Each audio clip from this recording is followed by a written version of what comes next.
Ta zgjedhur presidentin, a do të dërgoni një ftesë zyrtare Partisë Demokratike për të gjetur një figurë konsensuale në këto ditët e fundit të afat kushtetues, dhe pse është kaq e vështirë për lëvizjen vendosje ose kaq i rëndësishëm posti presidentit për lëvizjen vendosje përderisa keni qenë të gatshëm për bashkëqeverisje me LDK-n, pse jo me ofru një propozim LDK për president? Lidhja Demokratike e Kosovës ka thënë që ne nuk i kemi as përsofërmi numrat për të pasur presidentin. Dhe ju duhet ta kuptoni që Lidhja Demokratike e Kosovës i ka 15 deputet. Me 15 deputet mundesh mi mbledh në nënshkrimet vetëm për gjysmë një kandidati. Se edhe për kandidat, për president të duhen 30. Për të zgjedhur të duhen 61 në raundin e tretë nëse i kenë 2 raundet e para të 10. Pra, me fjalë të tjera, ata nuk kanë qenë të interesuar sepse kanë thënë që ne s'kemi numra për këtë gjë. Por nëse ka pas ndonjë ide për ndonjë figurë konsensuale, është dashur të ma thonë. Pra diçka jashtë prej partive politike. Në këtë kuptim, nuk po insistojmë ne që me dojmë mos t'i kemi të 3 pozitat. Nuk po insistojmë. Ne, pra si që kuptuat nga oferta e dytë, ne kemi propozuar që të ndrojnë vendet nën kryetari i LDK-s me kryetaren e kuvendit nga radhët e vetëvendosit. Nën kryetari i LDK-s që është edhe nën kryetar i kuvendit. Por nuk u pranua një gjë tillë. Pra nuk mund të thuhet më tutje që vetëvendosja insiston në të 3 pozitat. Ajo që intereson lëvizjes vetëvendosjes dhe qeverisë Republikës është që të kemi mbarvajtje të punëve. Ju e dini që unë ngelem kryeministrin detyrë. Me atë çka do të mund të mbetet mongut Kosova është pa parlament, që në fakt është arena kryesore e opozitës. Prandaj është një situatë për bindjen time, për bindjen vetëm pak se nuk e përfundova pyetjen, jeni me nxitim shumë ditë, domthon. Qëllimi ynë është që të ketë mbarvajtje të proceseve dhe të mos shkojmë në zgjedhje të përsëritura të panevojshme, që unë nuk besoj që i dojnë qytetarët e Republikës. Por duhet ta kuptoni, nuk mund të kemi zgjedhje të cilët janë kundër zgjedhjeve që ne i patëm para diç më shumë se 100 ditëve. Përkatësisht me datën 28 dhjetor. 57 deputet vetëvendosja, mazhoronca është 66. LDK-ja i ka 15. PDK-ja i ka 22. Pra PDK-ja është 1/3 e mazhoroncës. Ndërkohë që nga unë ka kërkuar që të bëjmë marrëveshje politike blanko, pa ma dhënë asnjë emër, e ku ata i propozojnë të 2 kandidatët, të cilëve ne u asigurojmë në nënshkrimet dhe në fund edhe u votojmë njërin prej tyre. Domethënë, a kuptoni situatën e pamundur në cilën ndodhem unë si kryeministër dhe kryetari i lëvizjes vendosje fituese në raport me partitë opozitare e bazuar në rezultatin zgjedhor. Pra, disa gjëra që diskutohen sot është thua se vetëvendosja i ka 40 deputet e këto 2 parti tjera nga 30. Më falni, po është 57 me 22 dhe me 15. Është 66 me 22 dhe me 15. Prandaj ne duhet ta respektojmë vullnetin e popullit dhe mbi këtë ta bëjmë një marrëveshje e cila është konsenzus shtetëndërtues. Konkretisht për pyetjen e juaj, unë por sa përfundova këtë takim dhe para se të vi këtu tek ju, i dërgova një mesazh kryetarit të PDK-s Bedri Hamzës dhe thash le ta shohim se çka është e mundur që të ecim përpara, por me këtë rast dua të theksoj që propozimi ynë, oferta jone e cila u refuzua për bashkëqeverisje me Lidhjen Demokratike të Kosovës ka qenë ekskluzive për Lidhjen Demokratike. Nuk do të jetë për PDK-n?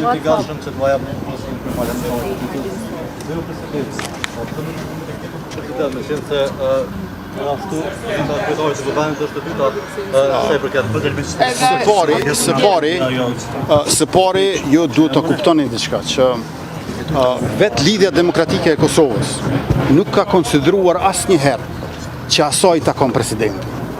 Pra, ju duhet të kuptoni situatën e vështirë në cilën ndodhem unë. Nuk mund bëhem unë më LDK se LDK-ja. Pra, vetë Lidhja Demokratike e Kosovës nuk ka konsideruar që asaj takon pozita e presidentit. Dhe nuk e ka kërkuar një gjë të tillë. Unë nuk mund të ofroj në negociata çka kërkohet nga pala tjetër. E para, më falni vetëm t'ju përgjigjem. A jeni me nxitim shumë? Jo. Dhe thënë,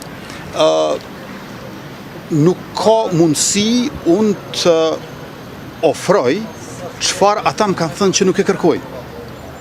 Pra, ekzistojnë disa rregulla elementare në bisedime midis palëve.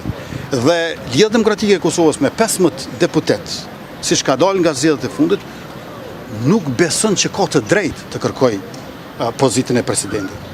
Pra ajo vetëm çfarë ka thënë është që vetëvendosja nuk bën t'i ketë të 3 pozitat. E në atë situatë ne e bëm një ofertë, unë besoj shumë të përshtatshme, cila fatkeqësisht nuk u pranua sot. Edhe një herë po e ritheksoj. Është dallimi shumë i madh në këto vota që të mund të bëhet gjithfarë hamendësimi, sepse ne edhe nuk mund të shkojmë kundër vullnetit qytetar. Unë e di që ka dikush që ndoshta do të dëshironte që vetëvendosjet mos e kaloj as pragun. Por s'është e mundshme kjo gjë. 57 deputet, 51.1% populli i Kosovës ja ka dhënë vetëvendosjes. Pa u respektuar kjo nuk mund të ketë marrëveshje.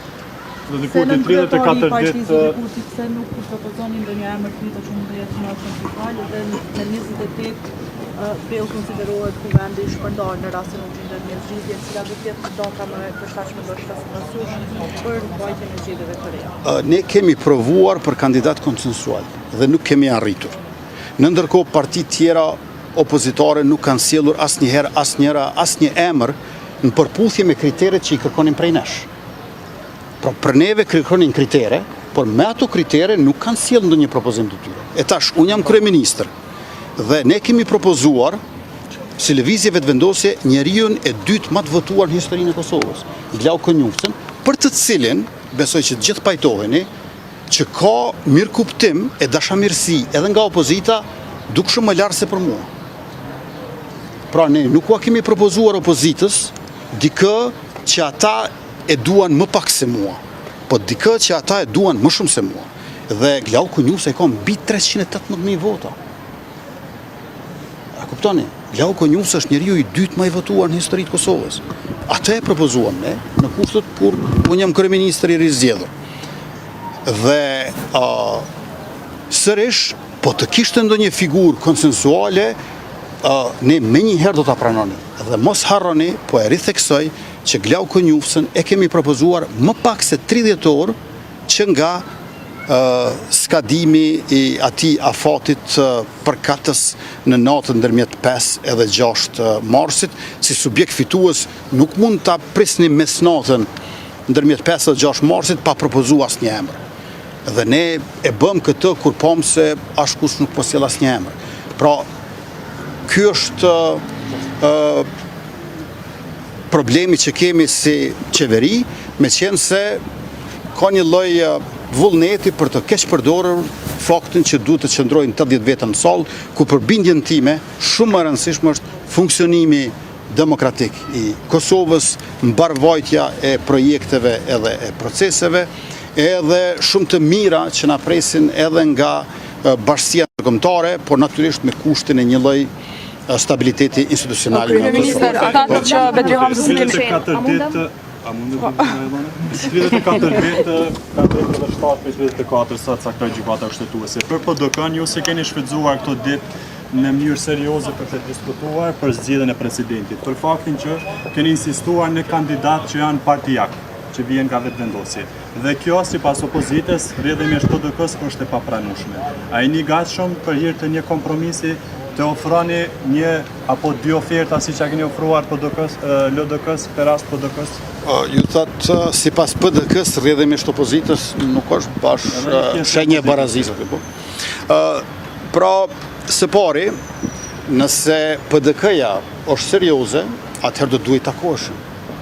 Mua më tha që nuk mund takohemi pa u pritur aktgjykimi i gjykatës kushtetuese. Dhe kur nuk ndodhi, kur u bë aktgjykimi i gjykatës kushtetuese, prapë nuk ndodhi takimi. Pra, nëse flet për seriozitet dhe për përkushtim në proces, së paku duhet takohemi. Ju e dini që deputetët edhe kryetarët e partive politike bëjnë aq shumë takime, po disi përveç me mua. Pra nuk është mungesë serioziteti dhe sinqeriteti nga ana ime. Unë jam shumë i interesuar, i gatshëm, i hapur që të takohemi. Mirë po, ka një farë bojkoti. Tash ju mund të hulumtoni në palën tjetër, si është e mundur që të thuash se duhet të merremi vesh, por ja që nuk pranoj takohemi. Ju e mbani mend edhe vitin e kaluar, çfarë bllokade. Por duket që 28 dhjetori po mohohet, thu se s'ka ndodhur kur gjatë ditë. Dhe thu se edhe më tutje ndodhemi në vitin 2025. Unë nuk e di për të tjerët, por unë besoj që viti është 2026. Kryeministri